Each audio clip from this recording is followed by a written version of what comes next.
Love how we party, love how we fet. Pour out the bounty, everything set. Celebrate good friends and more. Check the sea, tout moon, farewell. Love how the twin peaks rise to the top. Bounty, treasure, ride non-stop. We love with spirit and we all have fun. Love that loose and rum. Perfectly blended, smooth, the rum of the people. Experience the 6 flavors of Bounty Rum, the spirit of St. Lucia.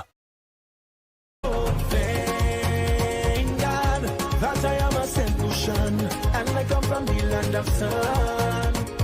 Thank God for the Helen of the West, simply beautiful and blessed. Get pain relief fast with Frances Rub. When the days get tough, rub it. Having back pains, rub it. The dog not well, rub it. COVID on you, rub it. If you have 4AD, rub it. For proper circulation, rub it. Stroke have you on a side, rub it. For all problems in life, rub it with Frances Rub. Or call 713-4162 or 489-3421. Nothing beats a good old Frances Rub. Located in the Vendors Arcade, booth 27B. And now in VA4 on Girodi Street next to the post office.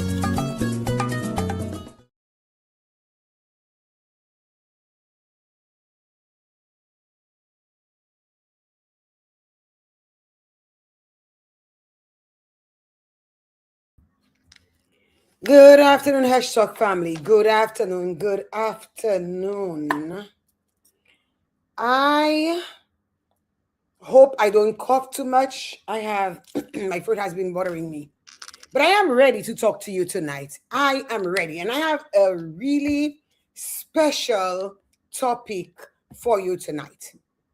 Tonight, we're talking about something that too many families whisper about: special education. If you take a look down at my screen, you will see our topic tonight.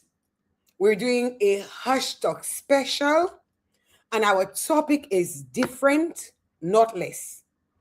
Breaking the silence, stigma, and stereotypes around special education. So I really want to welcome you tonight, this afternoon, to this topic, because it's a topic that a lot of people have been skipping over. And I want to make sure we come tonight with open minds. We come tonight ready to share. We come tonight really willing to open up this topic of special education that so many people are so afraid to talk about. So as we wait for our audience to grow, as I welcome you, I want you to think about the fears that you have around special education. I want you to think about the questions that you have pertaining to special education, okay? Because it's going to be good. It's going to be really, really, really, really good.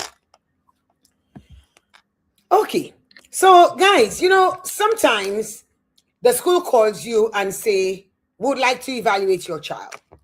And before they can finish the sentence, a parent's heart might start racing because they're asking themselves, what are they saying about my child?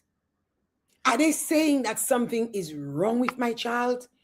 Will she be put in that special education class? Will people think that my child isn't smart, or is this something that's going to follow your child forever? Tonight, I want to ask a different question of our viewers. And I want to ask a different question of anybody who is somehow at some point going to see a recording of this live. What if special education is not a statement about a child? It's not a statement about what a child cannot become, but a commitment to discovering what that child needs in order to become it. I think I want to ask that question again, just so that it is clear. What if special education is not a statement about what a child cannot become, but a commitment to discovering what that child needs in order to become it. I'm asking that question because a lot of times when you think about special education, the first thing that comes to mind is, oh my goodness, my child cannot learn. Oh my goodness, my child will not succeed. Or my child will not go to college. Or my child is not smart. But what if we stop asking that question about what a child cannot become and start asking the question of, how can I commit to giving service so that child can become, that child can get what he or she needs to become what he or she wants to become? This is one of the questions I want to ask tonight. Okay? So, this is where our focus is going. I think that is a conversation that is long overdue. And tonight we're not discussing it in silence, or we're hiding in a corner, or we're discussing it from a distance. We're discussing it right here, right now. I know I'm the only one here so far, but I am expecting both my co-hosts to join me.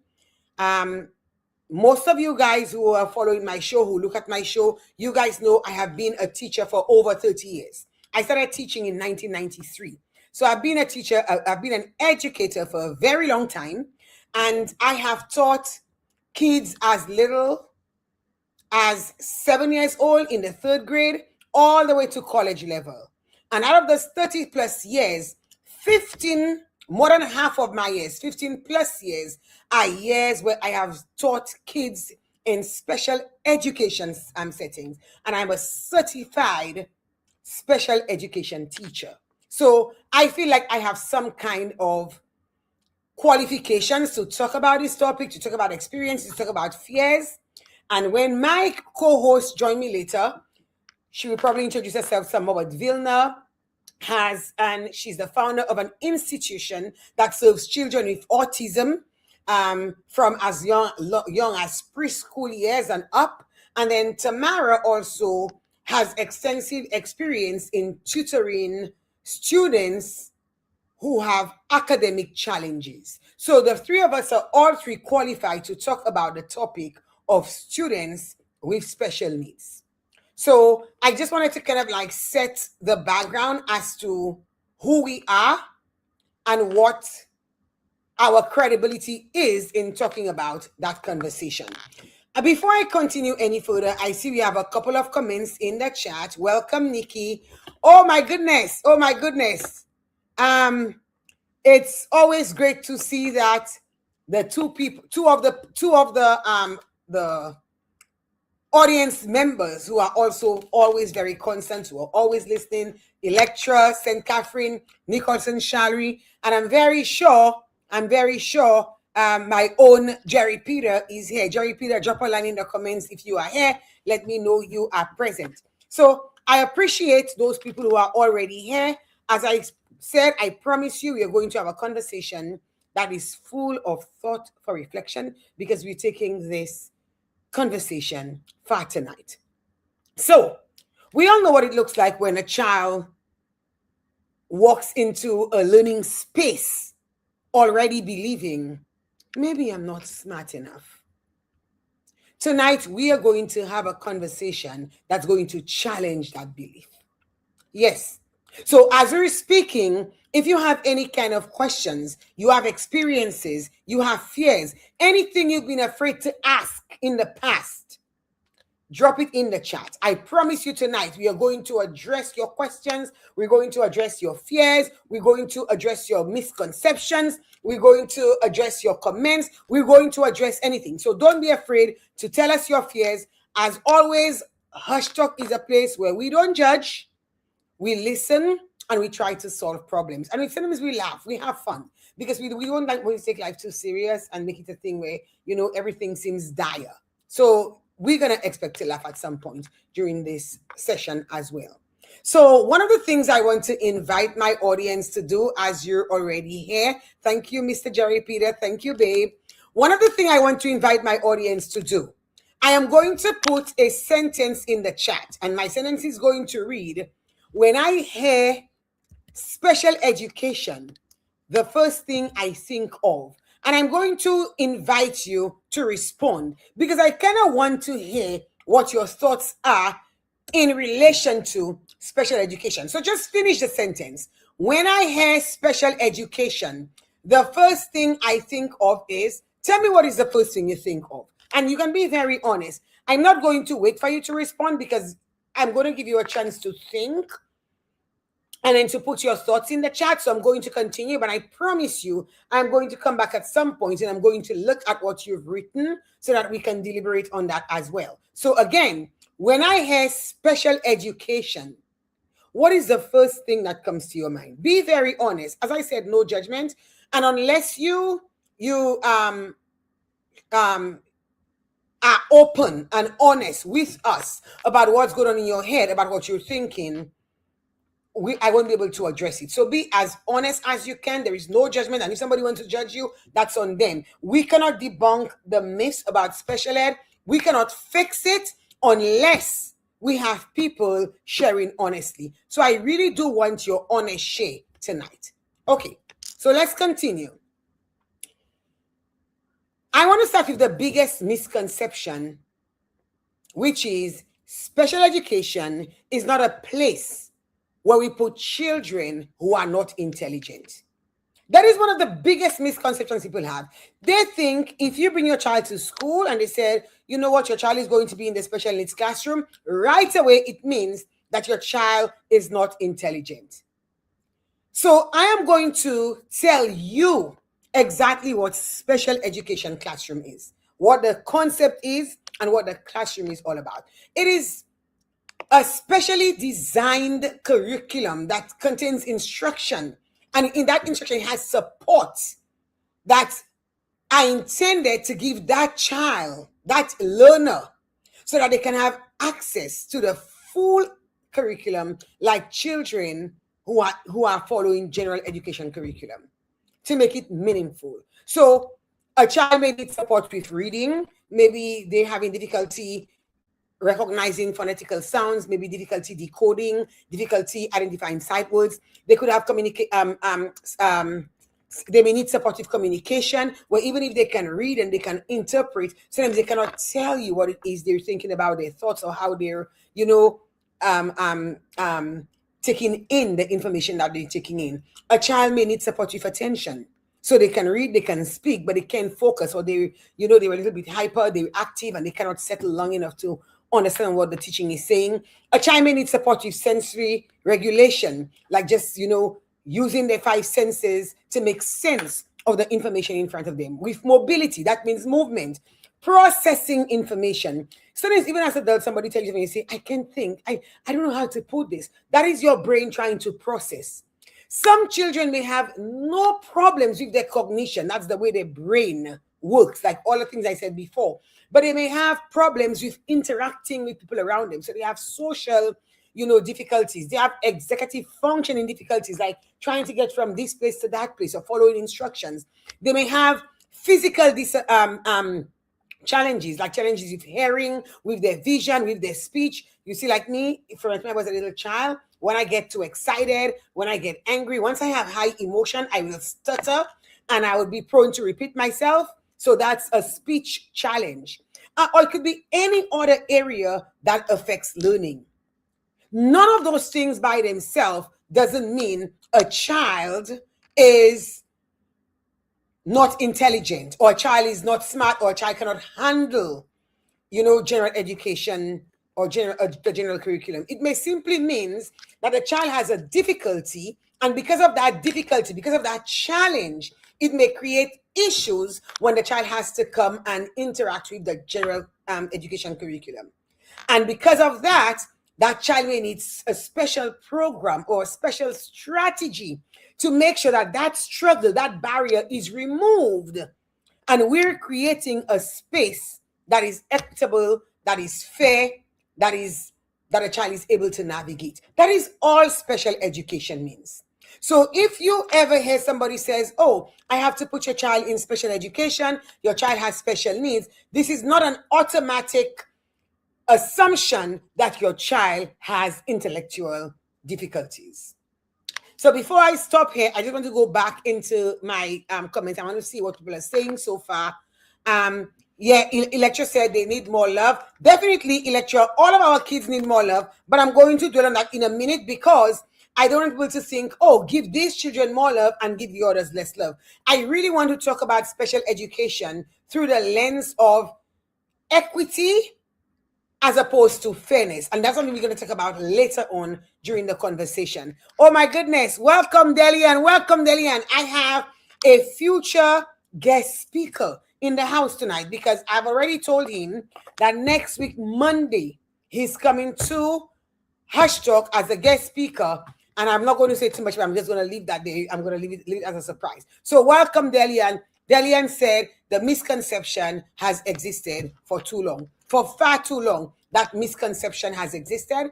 And that is something we really want to just unpack, take it apart, put it back together, so that by the time you leave here tonight, you really know what special education is. You know what your part is, the part that you have to play, because it's not just a part for parents and teachers. There are a lot of stakeholders who, within that special education environment, have to play their part if it has to be successful. And if we have to remove that negative connotation that's attached to it and understand that the difference is not about a child being deficient. I'm going to mention that a lot tonight because I want it to stick in your heads that difference is not synonymous with deficiency, especially not when it comes to special education. So I really, really want to drum that in tonight, okay? As we do our talk about special education, we're going to spend a lot of time talking about autism because I know the minute people hear the word autism, they immediately make the assumption about intelligence.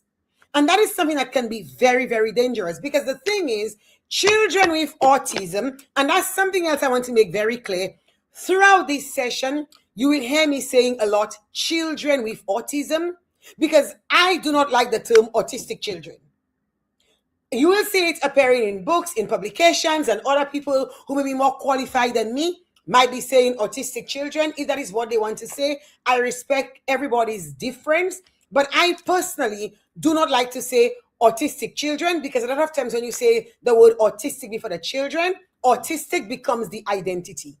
So you see the child through the lens of autism instead of the child being the main focus and just autism being something that a child is experiencing that impacts his or her identity. So during this conversation, you will hear me saying very, very often children with autism instead of autistic children. So a child with autism may communicate differently, and that doesn't mean because they communicate differently, they don't understand what's going on. As a matter of fact, they may understand far more than people assume because some of them may not be verbal and they might be, as they're not talking, they're interpreting, they're processing, they're breaking things down, and they get like such unique understanding of things. You know, some of them may avoid, and notice I'm saying some, because all children with autism are not the same and they do not exhibit the same characteristics. So some of them may avoid eye contact with people who are speaking to them. They may turn their head, but that does not mean they're not listening. So you may encounter a child with autism and say, I'm speaking to you, look at me. And that's just your ignorance, you know, being unfair to the child, asking them to do something that may present some difficulty or challenge to them just because you don't understand what's happening with them. So yet still we have other children with autism who will be overwhelmed by noise. And they might, you know, as soon as they hear noise, they might hold their ear, they might turn away. But that does not mean they're not understanding the lesson. All you have to do as a teacher, you take away that stimuli and you say, now let me create an environment that is conducive for that child to learn. Again, you may find children with autism who may not speak like us, conventionally speaking, like, you know, hey, how are you doing? Hi, what's up? But they still have thoughts. They still have preferences. They can still find things humorous. They have a lot of knowledge about other things. And most of the times, if you take your time to listen, you will find that they have something to say. So all of these are just things I want to bring to, you know, your awareness as we move through this topic. So as we're discussing, you know exactly what we're talking about. Good night, Christine. Welcome. You are here. And I love that you are here because I had a conversation with Christine, and she was telling me, it's not just I had a conversation. We've had several conversations, and we always talk so much about her son, who is a brilliant boy. He's been on honor roll for years and years and years and years and years. And from a time he was about 2 or 3 years old, I was able to say, Christine, I am seeing that he's exhibiting some signs of children with autism. Maybe you should get him checked out. And Christine, hopefully you can share with us, when I ask questions, some of the things you experience. Because guys, it is so important for us to share in other people's experiences, because sometimes we may be going through things and we don't realize that there are other people who are going through those things, or there are other people who are scared. And then by sharing our experiences, we are helping them to become better. We are helping them to be more knowledgeable, to be able to deal with things that they might otherwise not be able to deal with just because they don't know. And that's why I like the phrase, something about ignorance. Ignorance is bliss. But that is not true. Ignorance is not bliss. When you don't know something, you're ignorant of it, but by knowing things, it can help you make more informed decision. So I really want you to listen to the people who are on here, listen to you guys, the people in the audience, listen to what we will share with you tonight, and see if you can really take it and move with it and do better as we move into our session on autism. Good night and welcome, Rhonda. Welcome, Rhonda. Good afternoon. I'm very happy that you are here. Guys, if you are here and you drop a comment in the chat, it's great because I can shout you out. I know who you are. I know you are listening, and it's giving my voice credibility. It's giving it credence. So remember, I always say that the audience is the most important part of HushTalk. So if you are here, if you have fears, if you have questions, if you have misconceptions, if you have comments, whatever they are about what you know about special ed or what you want to know, drop a comment in the chat and we are going to address it, or at least try to, before the evening is up. So, one of the things that really hurts me when I think about children with special needs is that sometimes when you're speaking to them, especially teachers or even if they're parents, they go, oh, that's something you should know. You should know that already. That is something we should never tell children, special needs or not. Because the minute they ask question and we're treating the question as, that's something you should know, or that's a stupid question, they don't hear that. They don't understand. They're hearing their parents or the adult, whoever it is, saying, you're stupid. And they internalize that, thinking, I'm stupid. And that is a completely different problem. So I want us to start changing the way we talk to students. So change the way we talk to our children. Again, I'm saying my mantra for tonight again. Different does not mean deficient.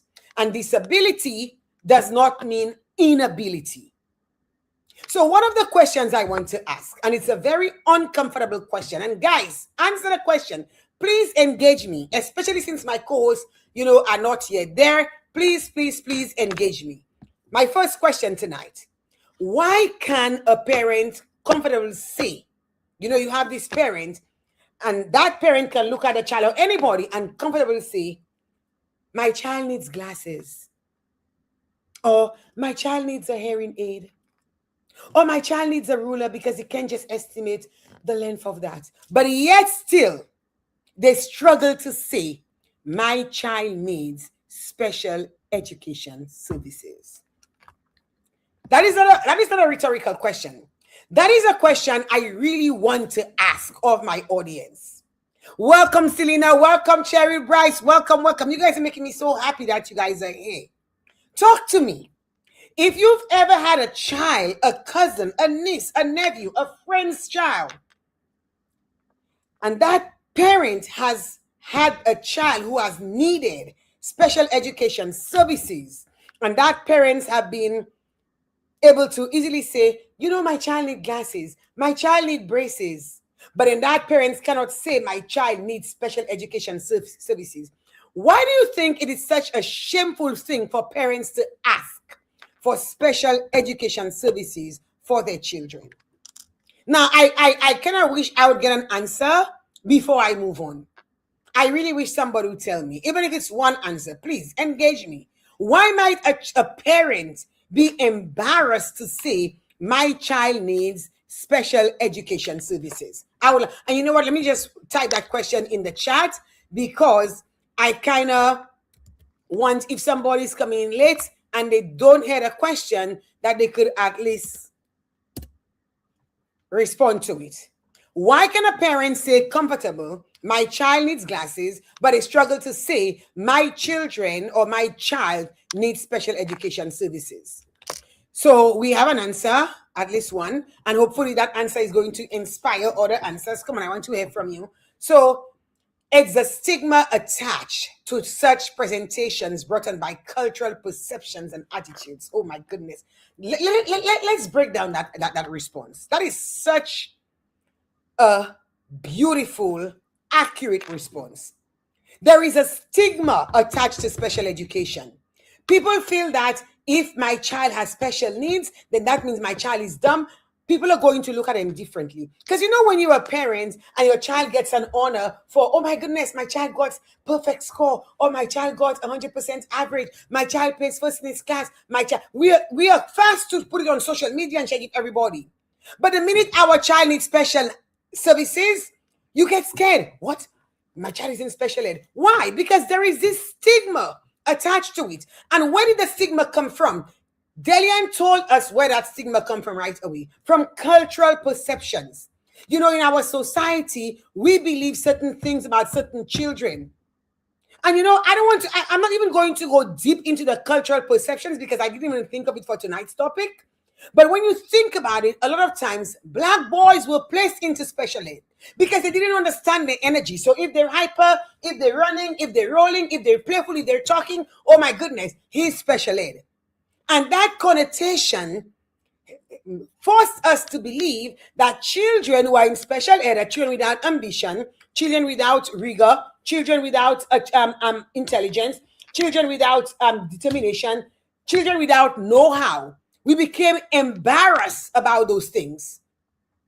So we hide it. So instead of saying, you know what, my child is struggling, my child needs a special services, I don't care about what people may think about my child because my child is in special education, but let me go out there and get those services. Let me go and advocate for those services because without that, my child is going to suffer. Instead of doing so, we just remain embarrassed. And guess what? We don't do anything. And as a result, it's not just the system failing our children, but the parents and the families and the communities as well, because we have not done our due diligence to get those children what they deserve. So thank you so much for that response. It was enough. Okay? So society just attach all of those meanings to special education. And the thing is that because of what we hear, we become ashamed, we become fearful. We are afraid that if people, not just our friends, but if the other children in the school, other students know that our children are in special ed, they get bullied, they might face isolation, they might face getting labeled, they will have expectations for them lowered. And then another thing, we're afraid of what our relatives will say. What will my sister say? Do us if our sisters or our brothers' children are excelling, then we become embarrassed by certain things. So guys, just understand that those conceptions we have about special education, they didn't come out of nowhere. They came from our families, our communities, our culture. But I want to just say again that the secrecy, hiding what your child needs, does not protect your child from that stigma. As a matter of fact, it might teach the child that there is something about me that is shameful, that needs to be hidden. And that can be devastating. I'll give you an example, a recent example. I had a child that I serviced in special education. I'm not going to say what's here because I don't want to give away any identifying information. I had a child who I serviced in special education. And then years later, I saw that child and his parent. And I said, oh my goodness, how are you doing? You know, but that parent had a younger child. And I said, oh, wow. So that child is going to be in this school now. And I said, oh, are you going to be one of my students? And the parent said, no, he's fine. That one is fine. I didn't say any, I did not elaborate. I just cut the conversation. But right away, it hit me that if you're sick, and don't forget the child with the special needs was right there. The special needs, the child who had the special needs was right there. And the other child was right there. And parents said, oh, no, that one is fine. I know that parent didn't mean anything by it. But this child is standing right there. Oh, I wasn't fine. I wasn't fine. My sibling is fine. My sibling doesn't have special needs. But I wasn't fine. So you see how this was not intentional. This was not something the mother wanted to do, but it was something that we have internalized. We have already told ourselves that if our children have special needs, they're not okay. They're less than. They're deficient. And we approach that subject with that same mindset. And subconsciously, we create those kind of effects that we're not even aware that we're creating. So that was just something I wanted to share in how if you're hiding, the special needs of your children, it can bring on something even more devastating than your child needing special needs. Okay? So I think I want to go ahead and take our first commercial break. But I kind of wanted to, and I cannot do that yet without my co-host yet. So before I do my question thing, I'm just going to ask you one question that I want you to think on. So when we come back, we can ponder on it. Okay? I want you to think about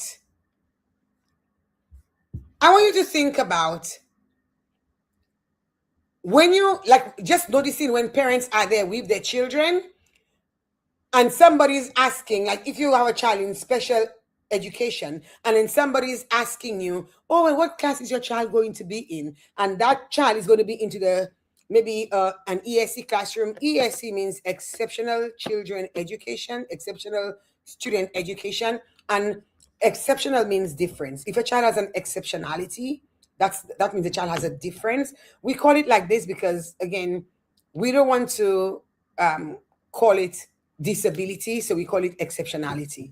So if you know your child is in an ESC classroom and somebody came up to you and say, what classroom is your child going to be in?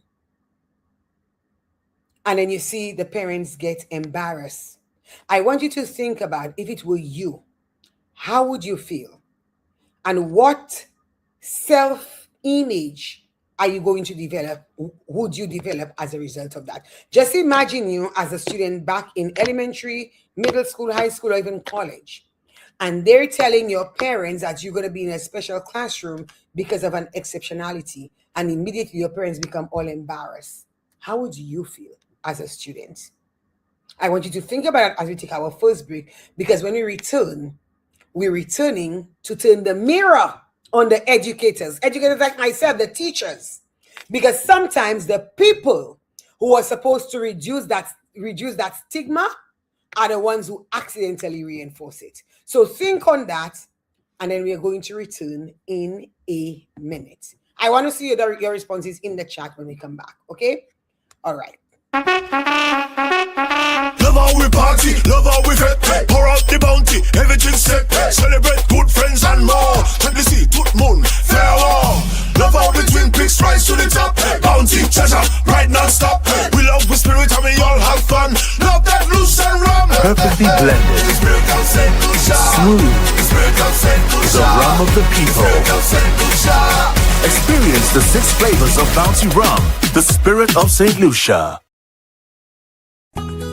Get pain relief fast with Frances Rub. When the days get tough, rub it.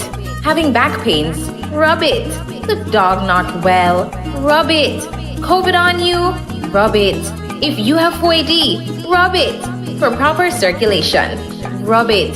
Stroke have you on a side, rub it.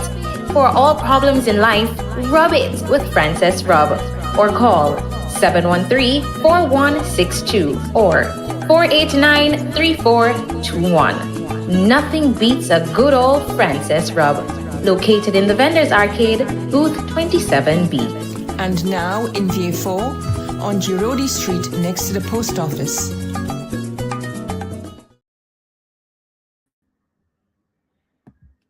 Okay, welcome back. Welcome back. Welcome back.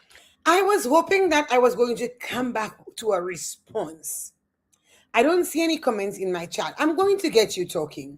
Can we do a little activity? I really want you to respond. Even if it's one response, I want to hear what you're thinking.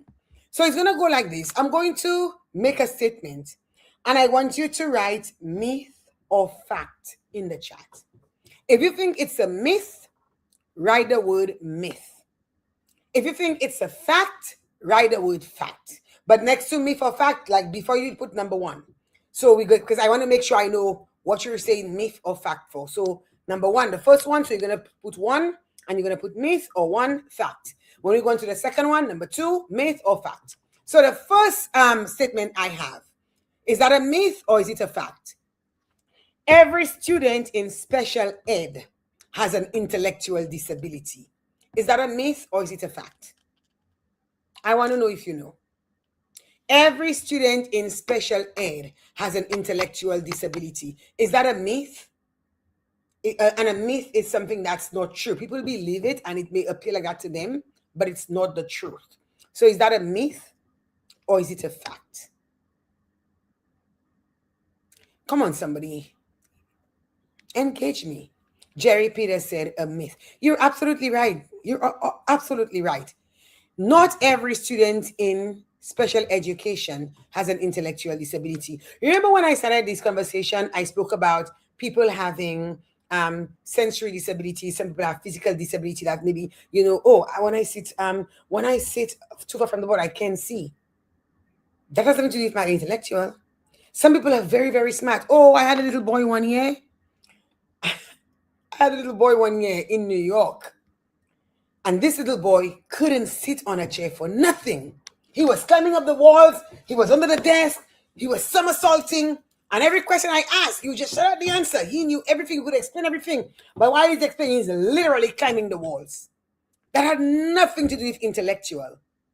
He had a challenge to sit still. So his challenge was a physical one. So not every child in special ed has an intellectual disability. Thank you, Jerry Peter. Thank you, Delian. The second question I have for you. Autism automatically means intellectual disability. If a child has autism, that is automatically an intellectual disability. Is that a myth or is that a fact?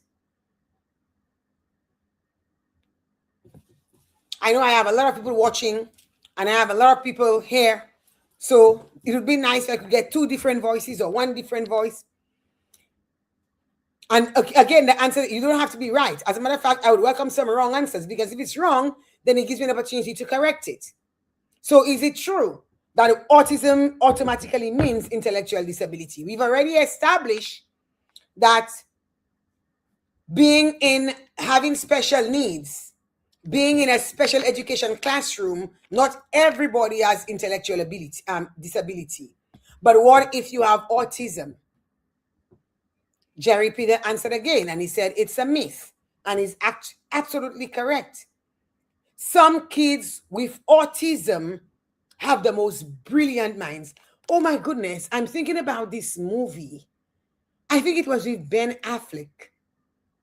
I don't where he was an accountant.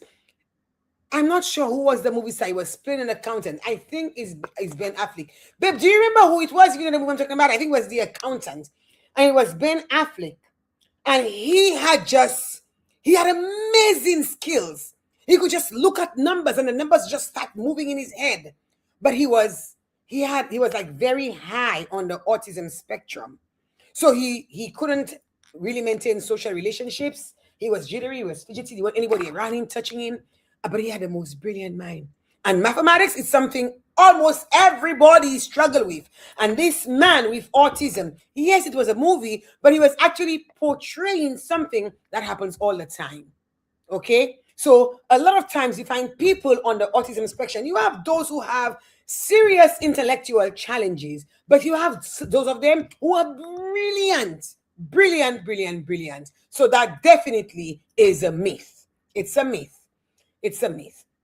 So Delian says some of the most academically able are high performers, the old Asperger's syndrome. Absolutely, Dayan. I cannot wait for you to come on next Monday for you to share your expertise with us, because he is certified in that area, just like me. I can't wait. Ben Affleck, yes. Jerry said it was, Babe said it was Ben. Thank you, Babe. Thank you, Babe. Thank you, Babe. All right, so I have one more question for you. I'm not going to ask you all the questions I have because in the interest of time, but let me see if there is one I'll probably get. Let me see. Okay, here's one. Receiving special education means teachers should make the work easier. Is that a myth or is that a fact? Don't answer, Delian. Don't answer, Delian. Just because. Don't answer. I want somebody else. Welcome, Selena Philip. Welcome, Selena Philip. I did not even see you there. Welcome, welcome, welcome. So listen. If you are in special education, does it mean that a teacher should make your work easier? Oh, welcome, Brankia.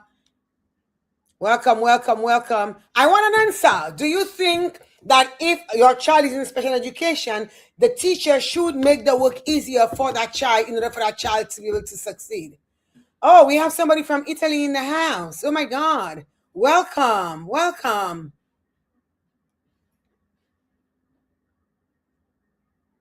Anybody, any takers? Should the teacher make the work easier? So Brankia said the teacher has to teach. I agree. Should she make the work easier for those kids who have special needs? For those kids who may have struggles in certain areas that may prevent them from accessing the curriculum? Should the teacher make the work easier? So I have Selena saying yes. Can I have one more person? Delian said it should be made more accessible, not easier, removing the barriers. Delian, you're absolutely right. And Selena, I like your answer. You know why I like your answer? Because a lot of the times, that is where the shame stems from. We think that because our children may have a special need, and that special need may be an intellectual disability. It may be. But remember, it could also be social, physical, sensory, or, any of the others. But we think because our children have that special needs, that they are unable to handle the curriculum, and the teachers should make the work easier. And because of that, it's telling us our children are not as smart as the other children who are handling the rigorous work. But that is not true. Rigor does not have to look the same way for everybody. So I am doing an assignment. I'm giving my students an assignment, and I'm telling them I want them to go out there and I want them to research somebody who has had a great political influence on the community. Just one person. One child may be great at reading, complex texts, and they might go to the library and read all this research and compile it into a 6-page paper, and that child is just in the 5th grade. And another child goes, well, I have struggles with reading and I have struggles with decoding. And sometimes when I meet unfamiliar words, I'm not able to unpack the words. I'm not able to process, to interpret the meaning, and it gives me difficulty. But when I'm looking at YouTube videos and those people are talking, I can really understand what I'm saying. So that child, if I want to differentiate work for that child, I'm not making it easier. I'm making it different. So you can go out to a different kind of library which houses media. Well, not a different section of the library, the media section. And then you look through the videos, you look for the archives, you look for pictures, you look for impacts that political figures have had through pictures and videos. You listen, you can listen to audio text, and then you present your assignment just as powerfully as the person who wrote the paper. And I may have other children who decide, you know what, I'm going to create a poster and I'm going to put labels on that poster. And when I present it, you're really going to see how impactful that person was to my community. All of those ways of presentation are impactful, they're powerful, they're rigorous, but they're different.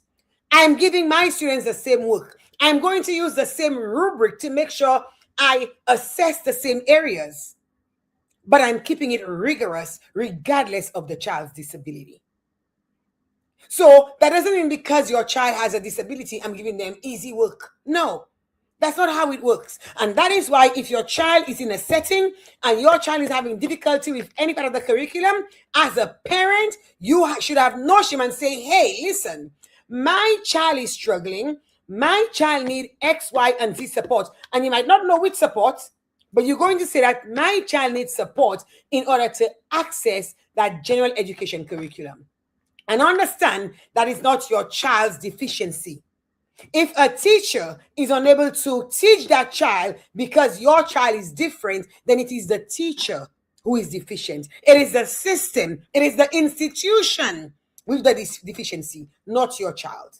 Because the education system should be designed in such a way so that every child gets an opportunity to learn what he or she must learn. And if there are barriers that are preventing that learning, you find the tools and the strategies and the resources to make sure that you provide that child with an entry point into that activity. So whether it's videos, whether it's drawings, whether it's lectures, whether it's any kind of unconventional form that you're using, but as the teacher, as the institution, as the person responsible for ensuring that that child gets the education, you need to make sure that this is happening.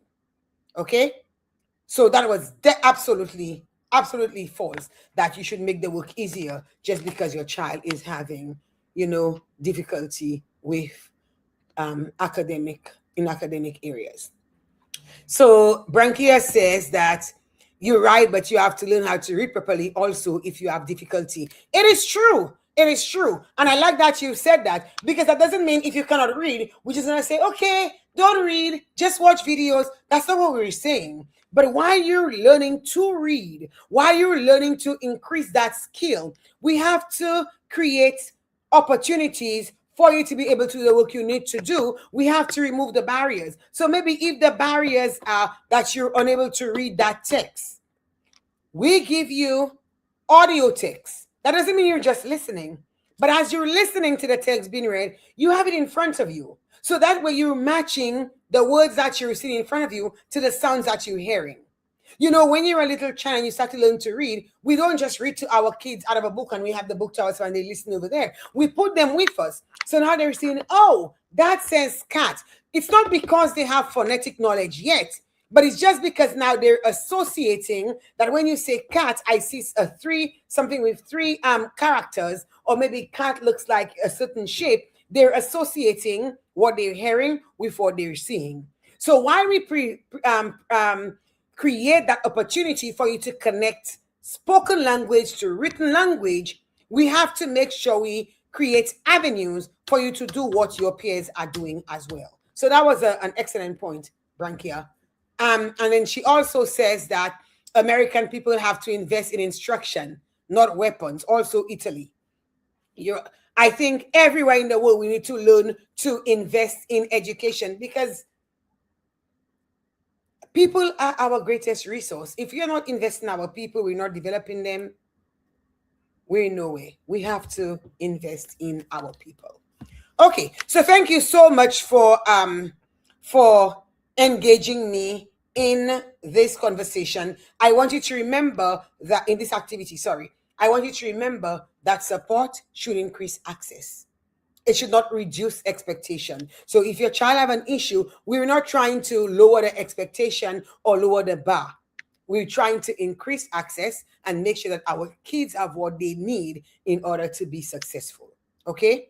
So, I want us to just pivot a little and let us hold up mirrors to the people in our community, the teachers, the administrators, like principals and other people, tutors, counselors, governments who are responsible for our children's education.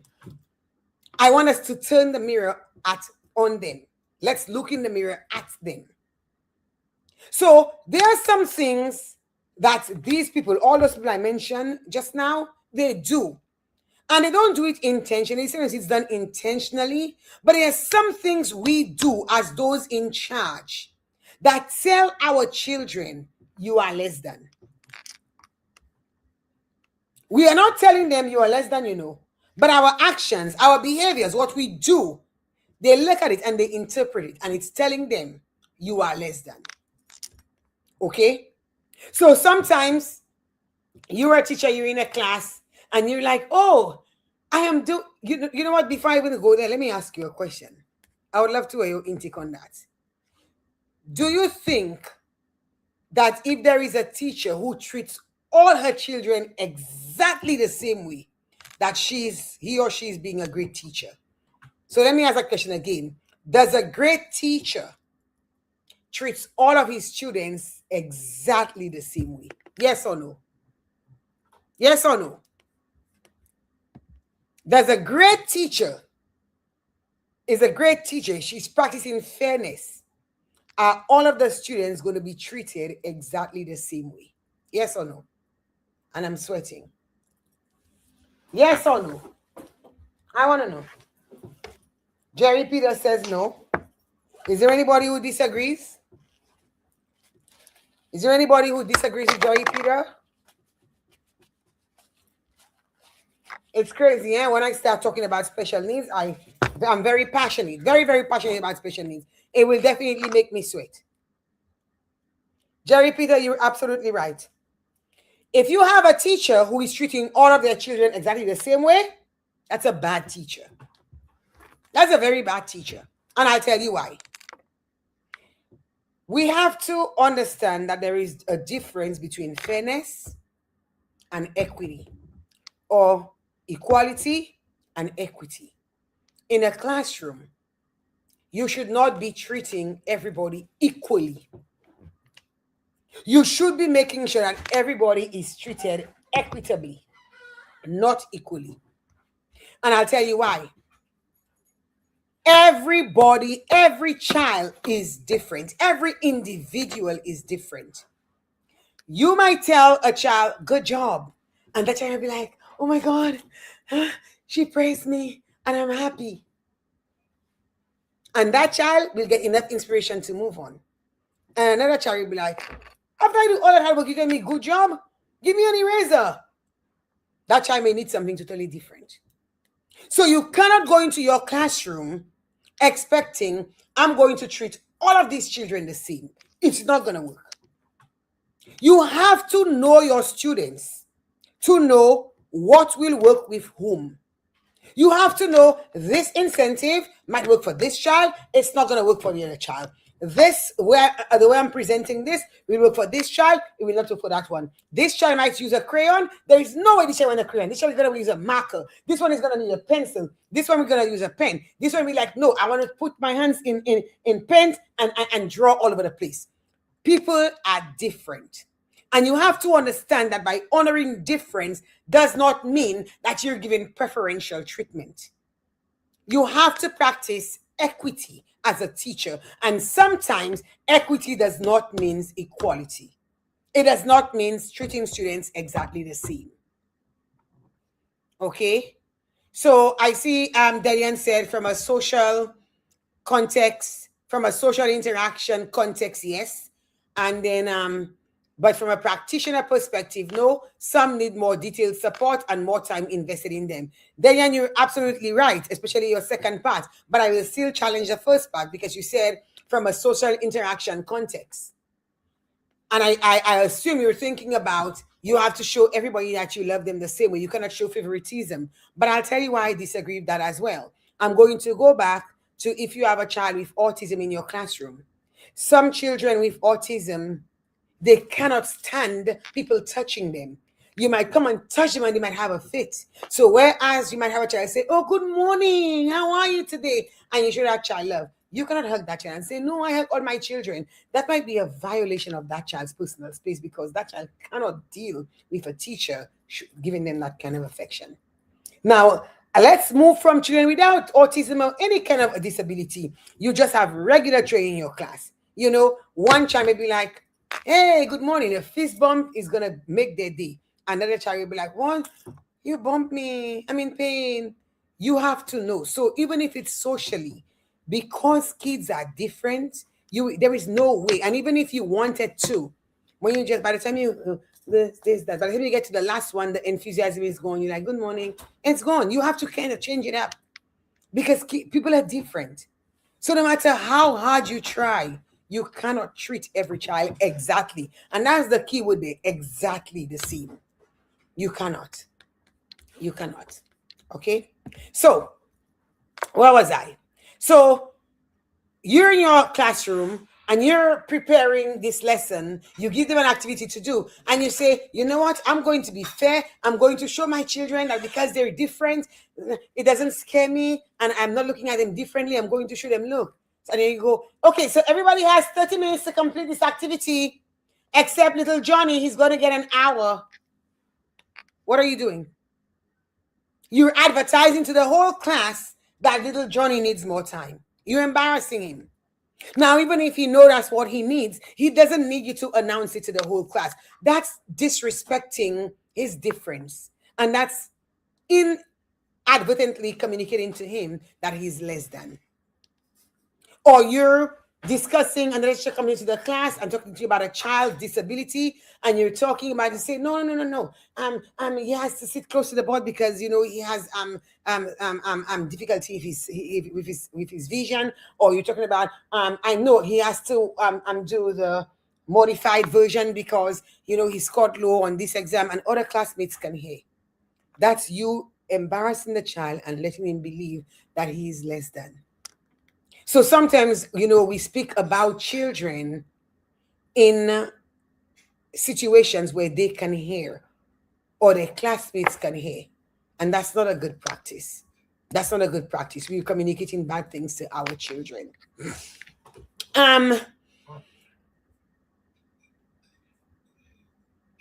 Sometimes we use phrases, and in the phrases we use becomes the identity of the children.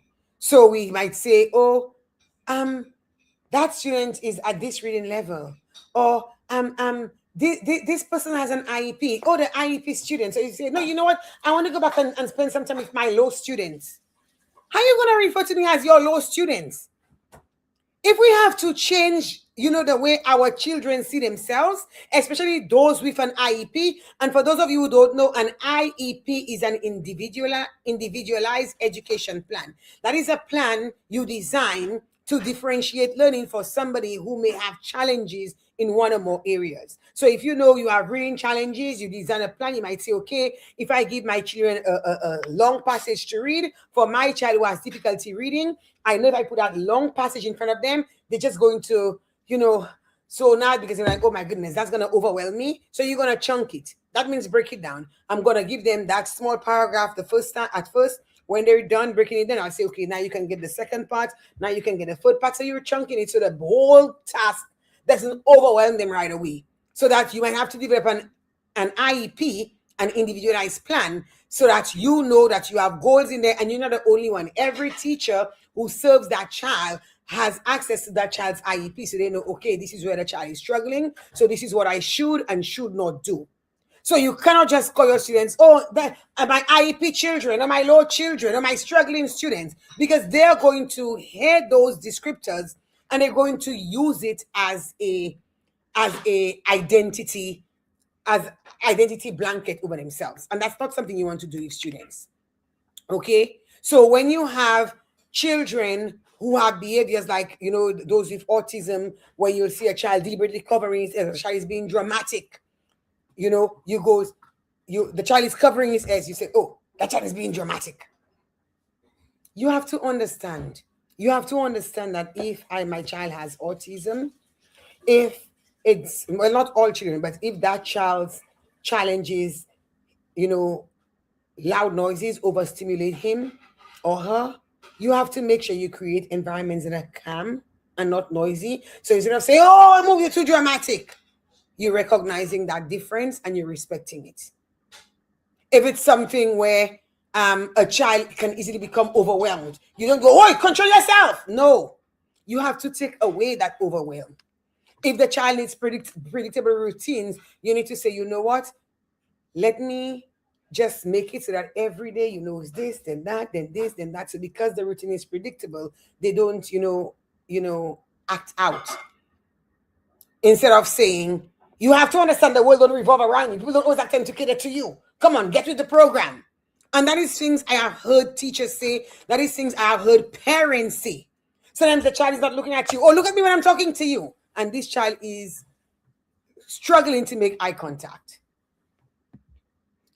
So these are all things I want to leave with you. And I really hate the fact that it's 7 o'clock. It's 7 o'clock and my time is up. But I just really hope that this conversation, if it did anything at all, it gave you a greater understanding, a greater concept of what special education means and what children with special needs actually means. I hope it showed you that having special needs does not mean that you're intellectually less than anybody else. I hope you understand that having a difference doesn't make you deficient. Okay? I hope you also understand that having a child or a family member with special needs should not be an event that should bring about shame, that is, or anxiety. Well, maybe you can be anxious because you want to make sure that your child is getting what the child needs, but it is definitely not something shameful. That is something to help you develop advocacy so that you can make sure your child gets what he or she needs. I hope you understand that because a child may have autism doesn't mean that the child automatically has an intellectual disability. That because your child has special needs doesn't mean your child is stupid or your child is dumb. Doesn't mean that you have to dumb the work or that the child is not capable of doing grade level stuff. I really hope that this session, even if it was short, gave you some more insight into special education. Next Wednesday, we are going to have our special guest. We are going to have him on there. We're going to look at what disability may look like in the US, the UK, and in the Caribbean. Because there was a time when the Caribbean didn't even talk about special education. I remember that very well. We used to look at it as if you have special needs, you are moo. And then we didn't think so much of you. We want to bring that back to the table and think about it in those terms we just spoke of tonight. So our special guest next Wednesday is going to come on. We're going to talk about disability in the Caribbean and compare to disability, how it's dealt with in the US and in the UK, at least. Maybe we're going to travel a little further, but we know definitely for those 3 areas, we're going to look at disability in that context. Just before I wrap up tonight, Selena said, you said it so well, good friend. Thank you, Selena. I appreciate that. Delian said, Brycey, well done for raising awareness and bringing the conversation to the table. I really try. And especially now that, I've gone back to work and I'm already starting to see just 1 week, I'm already starting to see things. I'm like, oh my goodness, we really need to let parents understand that children with special needs are not children who are deficient. They're not children with deficiencies. If the deficiencies may exist in the program, in the system, in the classroom, but not in the children, we have to make sure we create that awareness and do what needs to be done to remove those kinds of, mindsets and replace it with growth mindsets and gain mindsets. So as I wrap up tonight, because I know it's a little after 7, and some of the things I skipped, but it's okay. Somehow we probably touch on it again next Wednesday. I know it's a long topic. But before I leave, I do want to thank all of you who came on tonight. I do want to thank all those who put the comments in the chat, who engaged with me, who participated. And even if you said nothing, but if you showed up, and especially if you reflect on what was said, and you have the intention of passing it on to somebody who may have a child with special needs, I thank you. I want you to remember something as you leave tonight. I want you to remember to stop treating children with special needs as children who are deficient.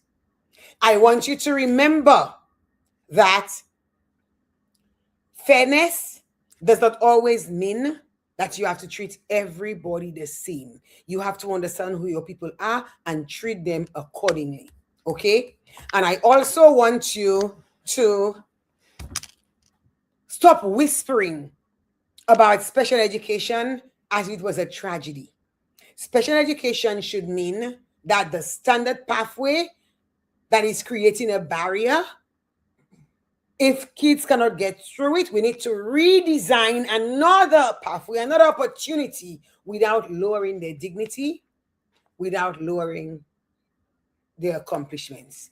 So to every parent listening tonight, your child's difference does not require you to be embarrassed. To every educator in whatever capacity, it could be you educating your children in your home, never allow a child's diagnosis, if a child has ADHD, autism, or whatever, to become the identity that you place over that learner. And to every child or adult who learns, who communicates, who moves, who processes, who senses, who experiences something differently, understand that difference is not deficient, support is not shame, disability does not mean inability, and belonging should never have to be earned by pretending to be somebody you're not.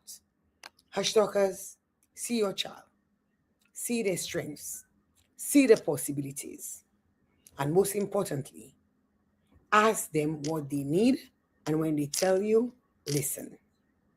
This is HushTalk. And I'm glad we had this conversation. I'm glad I went 5 minutes over, because some conversations should never have to be whispered in the first place. Have a good night, and thank you.